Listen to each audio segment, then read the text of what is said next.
a great planner, and that's Once it's gone, I can't remember. yeah, that's me. Well, we can skip it, whatever. But yeah, I really want to do like a show. Yeah, I think that'd be I great. think we could plan that out, and you could come, and I mean, I don't know how you want to do it, but you are a great planner. Well, I think one thing that could be cool would be to, what is it really like to start your own podcast? You know, what's podcasting all about?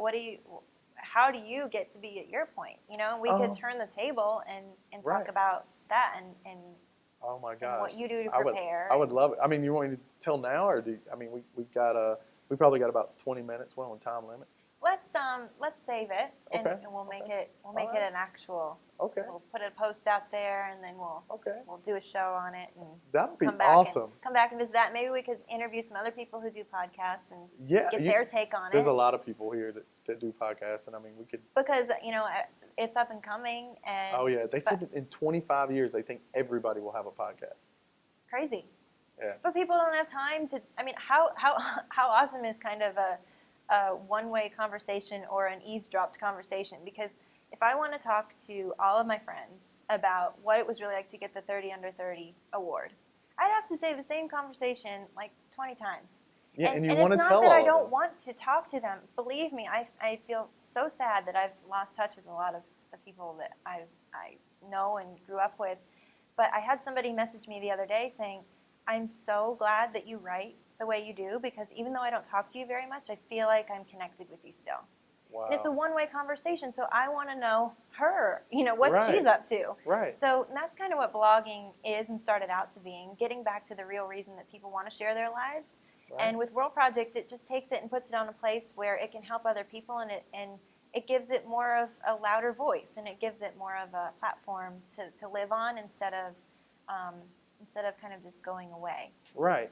And now with the 30 Under 30, I keep up with your life too. I saw it on Facebook. You with the 30 Under 30. So can you tell me a little bit about this award and what all went on? Like, how did... So it was a top 30 Under 30 Future Leaders of Charlotte, and Elevate Lifestyle Magazine put it on. And Nice. So they do this. They've been doing it every year for 4 or 5 years. Okay. And I was 29 when it was time to, when the nominations happened. So when I was nominated, I at first was afraid that I missed out because the deadline was mid-April, and my birthday is April 19th. So I turned 30 April 19th, and it was just before the cutoff. So Wow. I was really thankful that I was still able to do it. But I was nominated by somebody who I see as a mentor. She's a business owner herself, and she owns the Charlotte's only green salon. So wow. What is it? What it's salon called is it? Salon M2, and her Salon name is M2? Michelle. Michelle? And she's my stylist. Okay. Well, now, plug for her. where can people, like, if somebody wants... It's in Ballantyne. It's right next to Stonecrest. It's behind St. Matthew's Church. Cosmos used to be there, and now it's Bradshaw's. Lure is there. It's right next to Lure. Right. I live in Ballantyne. Oh, okay. Right at Blakeney, across from Target. Yeah, so it's called Salon M2, and it's right in there, and it's really cool. The hair dryers hang from the ceilings, and it's all like eco-friendly. Oh, wow. She uses eco-friendly products and stuff. It's really cool. And she have a website or a Facebook page? Salon M2. I don't know if it's Salon M2 Charlotte. Sorry, Michelle, I don't know, but yeah, I mean, you can look it up. Yeah, and if you can't find it, just contact me. Yeah, through WIRL Project. Through WIRL Project. WIRLProject.com. Or WIRL Project on Facebook. Yeah. Okay. But yeah, so she nominated me because she knew how hard I'd been working for the last couple of years, and I'm also on a nonprofit board for a micro-preemie organization called Pierce's Project, and so we help support families of micro-preemie babies who are born 2 pounds or less, and Wow. So their families start off, with a big struggle in the NICU unit and stuff. So I'm on that board, and so I do a lot of things. I have my hand in a lot of different things. And that's why you have no free time. Exactly. and you're like, your 30 friends are like, why didn't you tell me about the experience? Yeah, you could send them here. Exactly.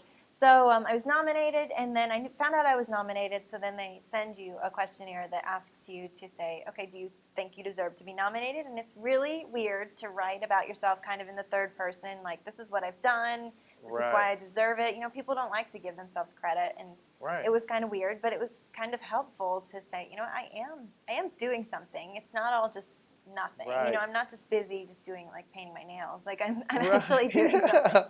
And so then I sent that off, and I found out, a couple weeks ago that I was named one of the top 30 under 30 in Charlotte. So that was really cool and exciting. So we went out and congratulations. Thank you. So we celebrated that with my phone keeps going. Let me turn it down. I don't know why I didn't turn it down the first time. That's okay. There we go.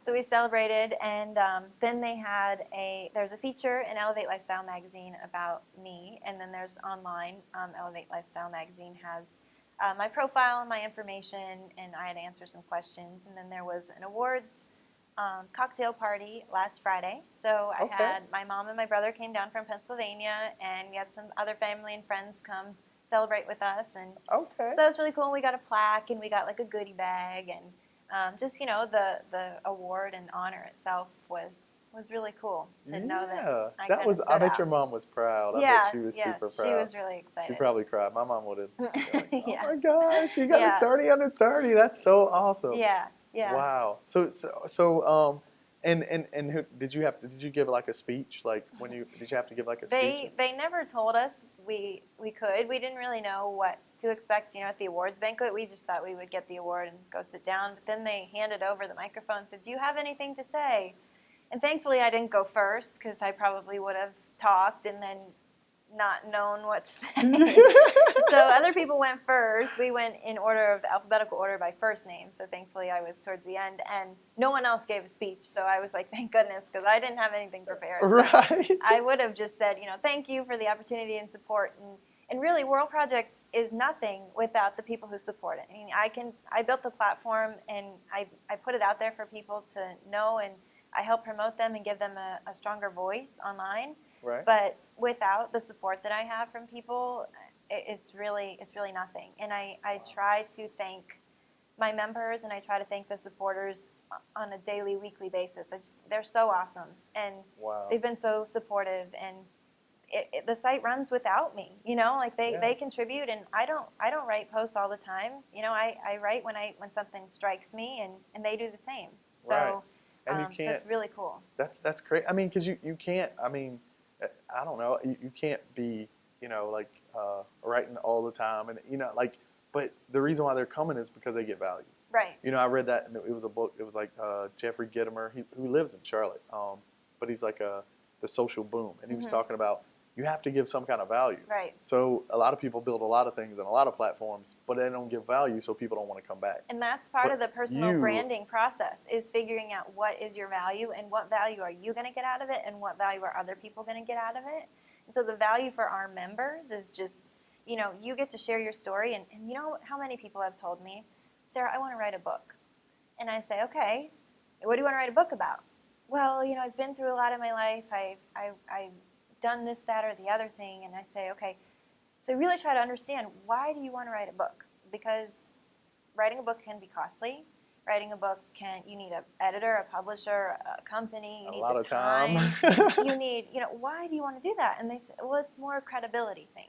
You know, I want to have credibility in my industry, in my niche. And I feel like a lot of people don't have a niche. I don't have a niche. I'm a mother. I'm a wife. I like to decorate my house. I'm a type A type person. I like to do all kinds of things. You can't put a label on me. Right. And a lot of bloggers have to do that, and a lot of writers have to do that and put this label on themselves. And so what I want to do is say, okay, write your book, and let's let each chapter float around to people who find it the most relevant. And if we house that book on WIRL Project, then each chapter can be explored by the people who really need it and the people who really want to find it. And that's not going to happen in your hardcover book. Wow. That's not going to happen anywhere else, because all those chapters are going to live in this one tiny place in the world that takes up, you know, 1 square inch in space. And so your book can be, you can certainly write a book, but share each chapter of your life and who you are and everything through WIRL Project, and let that story impact people in the different chapters in different ways. Wow. Yeah, you could. I mean, I think that's awesome, because the internet. I mean, the internet is the it's the future. I mean, you know, like, and with a book, you got to think about how they're promoting it, and they're So much work. they're probably just gonna go to the internet. And guess what? WIRL Project is free to use. So Oh, okay. So you don't have to pay for it. You don't have to pay for any hosting. You don't have to pay for any of that. So and we provide editors. So Oh, really? like all the stuff that you would want to have of your own blog, of your own book, of your own anything, you know, we pay for the hosting of the website. You just get a profile. It's very similar to what I like to call it as like a Pinterest but for stories. So instead of having, you know, Pinterest for stories. I like it. I like it. So you have all the things that inspire you and that put you, you know, kind of define you and your brand and the extension of you and your explanation of you. And you house it all in one place. And your profile lists everything you've ever written. And it's a place to house that book that you want to write. But you don't have to go about it in the way that's so complicated in writing that book. Well, now say if you wrote a book, and once you wrote you wrote an excerpt and you made it anonymous. But say you wanted to later on, after you got such good response, you're like, hey, I wrote that. Is it easy to switch it over? To claim it, you mean? Like I wrote this yeah, to claim it. That's, yeah. You must know a lot about this.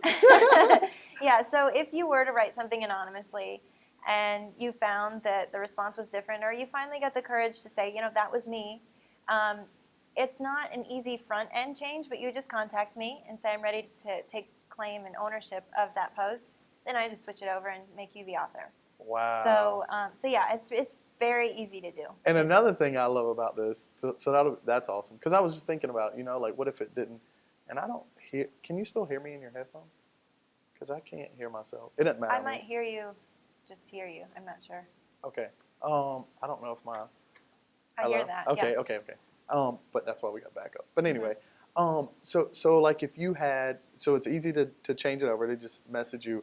But what I really love about this is the fact that you moderate. That is my favorite thing. I mean, because I like the negative comments, it's like you can't get away from them. You know, like if you write something positive, there's always going to be somebody who's not doing friendly criticism, which is the best thing in the world. Right. But it's going to be some, I just don't like it because you're doing it, or I don't like it, you know, or I just want to harm you. And it's a fine line because you want to let people be real. So some of the things that they're really feeling aren't nice, you know. Right. So it's a fine line, and we have something on the site in the terms and conditions called WIRL Code. Okay. And it's just kind of like the code of ethics. If you're going to use a site, this is what we stand for. And so when you become a member and you become a guest contributor, you can also contribute as a guest if you don't want to create a profile. But there's really no reason not to create a profile. It takes like 2 extra minutes. And then all of your posts or all of your WIRLs are housed under your name. So wow. There's no reason not to. But if you want to ever contribute as a guest, you can. And so it just allows you to be able to share your thoughts and give people a place to find you. And, right.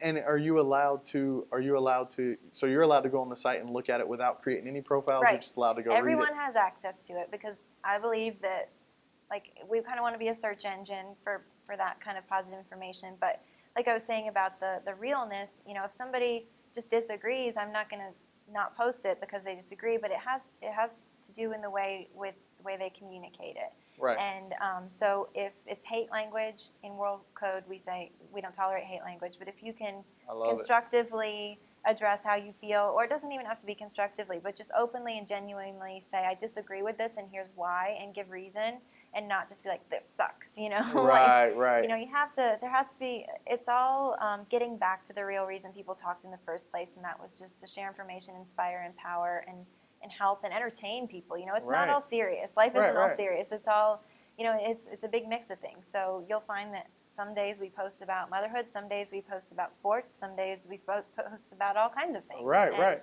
It's just kind of whatever you get the urge to go home and whirl about and share, you know. This is going to be awesome. It's going to be awesome. I'm excited. Instagram, you remember I called it. I will. Just like my mom she said I'd meet my husband, I'll say, TV said I was going to be just like Instagram. Yeah, you were going to be in the position that Instagram was in. I think it was like maybe a year or 2 ago. And Facebook just, all we heard about was Facebook bought out Instagram for $1 billion. Right. So you're going to get in that position where somebody it might not be Facebook, it might be whoever, but you'll be in that position. That would because be awesome. they're going to be like, hey, we need this. But yeah, like you said, I don't make any money now. And And it's not about that. Just Right. like the reason you do your podcast. Like my team, the people who write and work with me, we don't do it because we get anything out of it except for the just the goal of helping